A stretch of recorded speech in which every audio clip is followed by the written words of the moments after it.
नमस्कार, झारखंड के संध्या समाचारों में आप सबों का स्वागत है। आइए जानते हैं आज की दिन भर की मुख्य बड़ी खबरों को। झारखंड को दिए थे 50,000 बैलेट बॉक्स, अब यूपी ने मांगा वापस। जानिए क्या है कारण।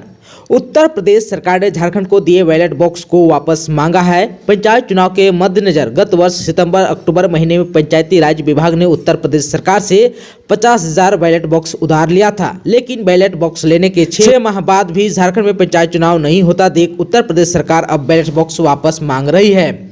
आप सबको बता दूं कि राज्य निर्वाचन आयोग ने गत वर्ष अक्टूबर माह में पंचायत चुनाव कराने से संबंधित प्रस्ताव तैयार किया था। हालांकि पहले तकनीकी कारणों और बाद में कोरोना की तीसरी लहर के कारण पंचायत चुनाव नहीं कराया जा सका है। राज्य निर्वाचन आयोग ने प्रत्येक 500 व्यक्ति पर मतदान केंद्र का निर्धारण किया है। पंचायत चुनाव में लगभग 1 लाख बैलेट बॉक्स का उपयोग किया जाएगा।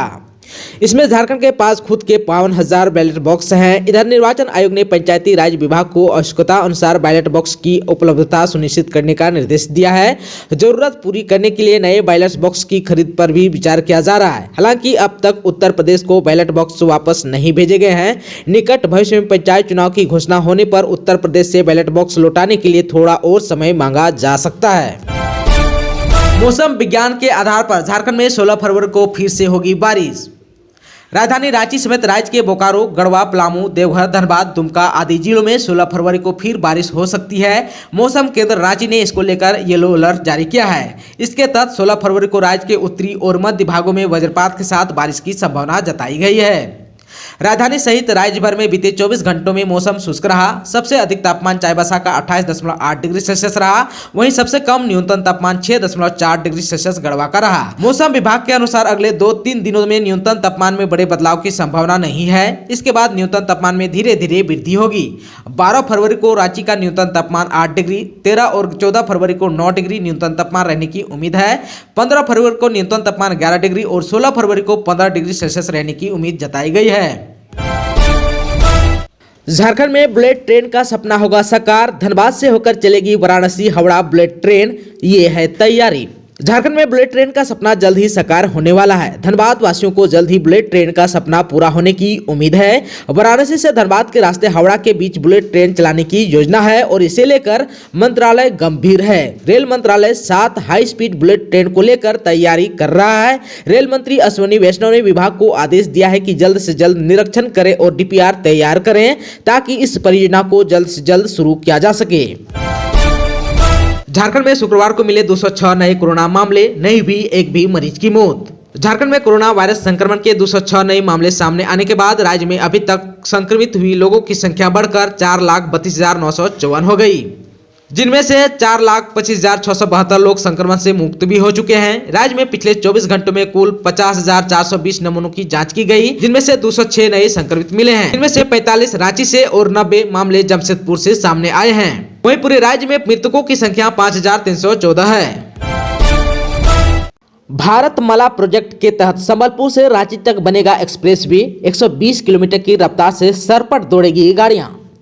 ओडिशा के संबलपुर से झारखंड के रांची तक एक्सप्रेसवे बनेगा। इसकी कुल लंबाई 146.2 किलोमीटर होगी। सुरक्षा के मद्देनजर सड़क का निर्माण बेहतर तरीके से कराया जाएगा। सड़क को दुर्घटना मुक्त बनाने के लिए भी सारे उपाय किए जाएंगे। इसे देखते हुए डीपीआर तैयार कराया गया है। इसमें गाड़ियों की गति सीमा 120 किलोमीटर प्रति घंटे रखी गई है। इतना ही नहीं, सड़क पर अचानक गाड़ी या जानवर न आ जाए, इसके लिए भी मुकम्मल व्यवस्था की जा रही है।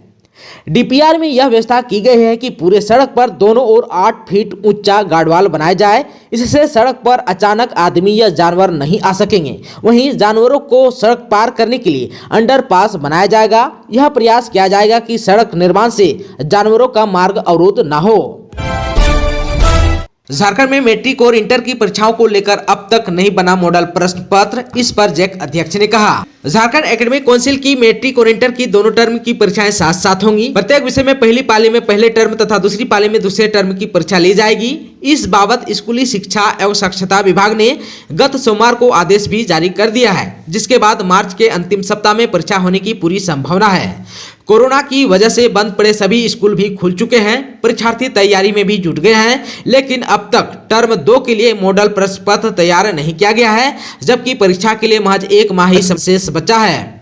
आप सबको बता दें कि Jharkhand counselling of education research and training के द्वारा 9 फरवरी को ही मॉडल प्रश्न पत्र तैयार कर जैक को सौंपना था, लेकिन 2 दिन बीतने के बाद भी प्रश्न पत्र नहीं मिल पाया है। सूत्रों के मुताबिक टर्म 1 की परीक्षा के लिए मॉडल प्रश्न पत्र तैयार कर लिया गया है। टर्म 2 के लिए अब तक प्रश्न पत्र तैयार करने की तैयारी चल ही रही है। वहीं शिक्षा सचिव राजेश शर्मा ने दोनों टर्म की परीक्षा का आदेश जारी करते हुए जैक के सचिव महीप सिंह को पत्र भेज दिया है, जिसमें स्पष्ट रूप से मार्च के अंतिम सप्ताह में परीक्षा आयोजित करने का निर्देश दिया है।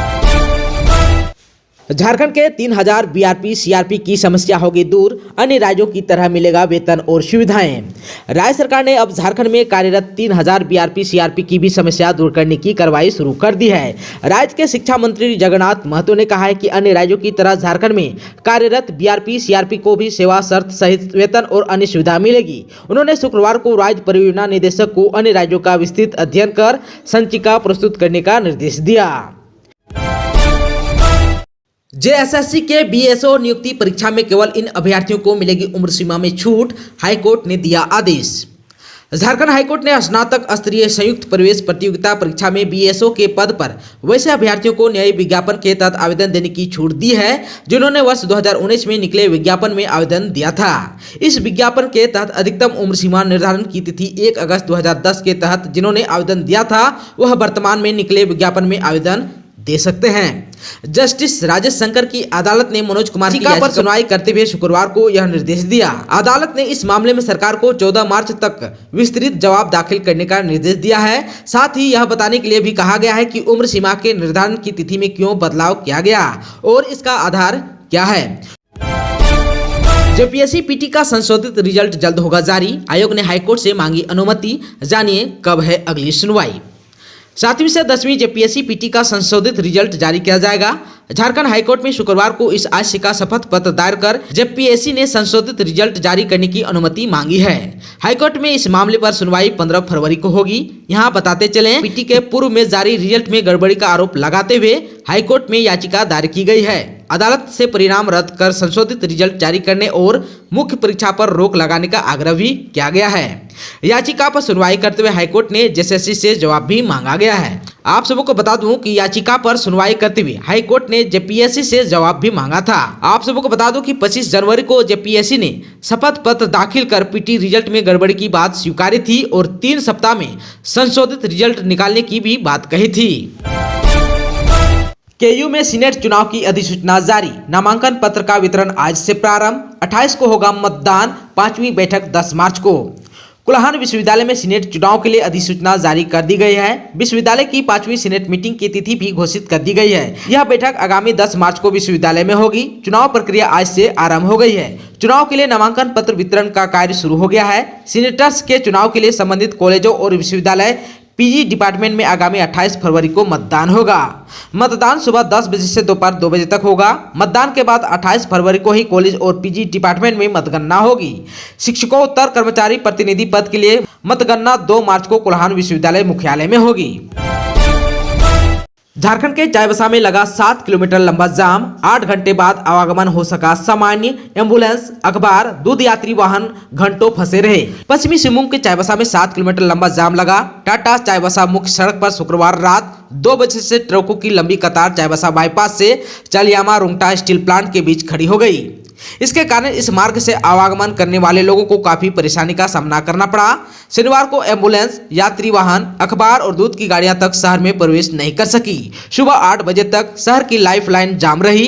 टाटा बाईपास रोड से चालियामा स्टील प्लांट तक सड़क के दोनों तरफ आयरन ओर की गाड़ियां कतार में खड़ी थी। इसी दौरान कुछ वाहनों के ओवरटेक करने के चक्कर में यह जाम लग गया। 8 घंटे तक आवागमन पूरी तरह बाधित रहा। रांची के मोरहाबादी में बनेगा सेल्फी पॉइंट, वेस्ट मटेरियल से बनाए जाएंगे कुर्सी और बेंच। मोरहाबादी मैदान के दक्षिणी छोर पर लगे पेड़ों के बीच की जगह को खूबसूरत और सुविधा युक्त बनाया जाएगा। इसे इको फ्रेंडली प्लेस मेकिंग का नाम दिया गया है। इसके तहत पेड़ों के बीच की जगह को कंक्रीट वर्क के सुंदर और हरा भरा बनाया जाएगा। लोगों के बैठने के लिए वेस्ट मटेरियल से कुर्सी और बेंच बनाए जाएंगे। पेड़ों के बीच सेल्फी पॉइंट डिजाइन किया जाएगा। जमीन और पेड़ों का रंग रोगन भी होगा। साथ में बच्चों को खेलने के लिए बांस, प्लास्टिक के बोतल और पुराने टायर से खेल संसाधन विकसित किए जाएंगे। चिड़ियों के लिए पानी का पात्र भी लगाया जाएगा। पूरे क्षेत्र में रंगीन लाइटिंग की भी योजना है। दोस्तों, चैनल पर आप नए हैं तो प्लीज चैनल को सब्सक्राइब कर बेल आइकन को दबा दीजिए ताकि खबरों का अपडेट आपको मिलता रहे। इसके साथ ही आज की खबरों में बस इतना ही। हमें दीजिए इजाजत। नमस्कार।